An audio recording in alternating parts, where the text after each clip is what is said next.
This video is brought to you by Miniature Market. Thousands of board games, miniatures, and paints, discount prices at miniaturemarket.com.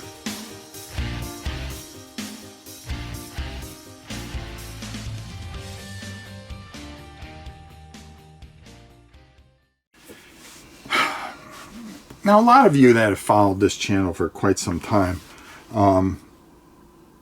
realize that how much in my top 10 usually Games Workshop's games are, and they usually results back to the old stuff, the Mordheims, the Warhammer Quest, Blood Bowl, Space Hulk are the very foundation of games that I absolutely love.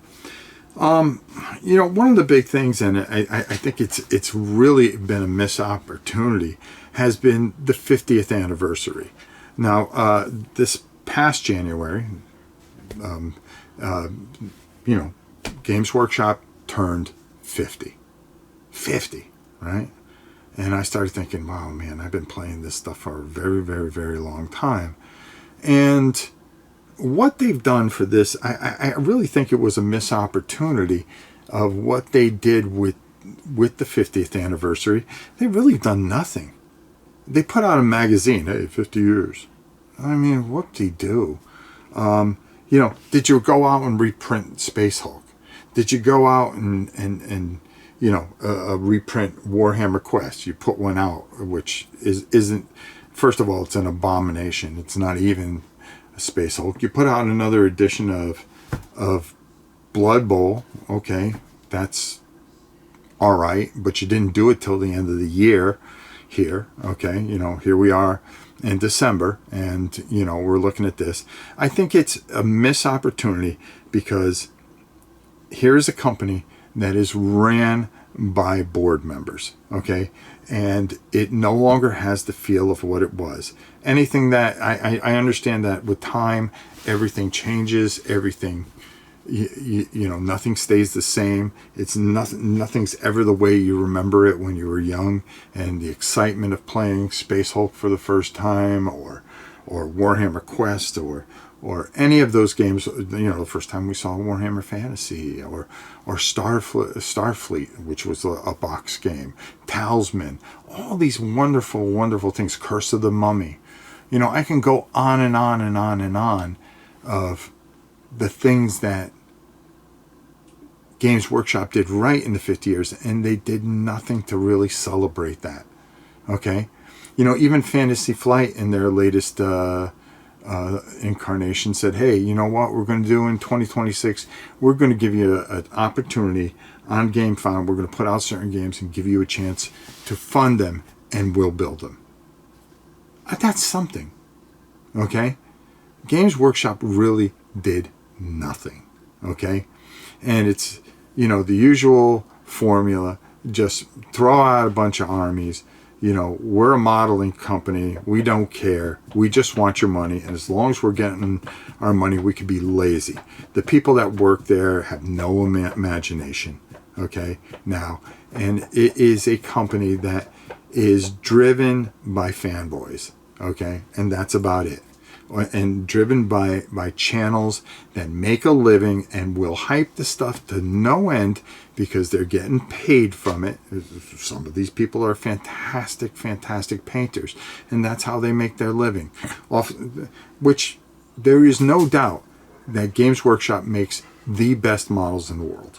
Okay, as far as you know, beauty, complexity, pain in the neck. I've been putting together the Blood Bowl teams. You know, it's a lousy 12 guys on each side, and you know, it's been like rocket science. You know, especially, you know, some of it, I'm old, my hands aren't as good and stuff like that, but they're not user friendly, okay, to put together. And you know, again, if you come out of this with the way things are, with the changing environment as far as you know, getting stuff from overseas and things like that, you're going to pay a price at some point, and it's going to cost you.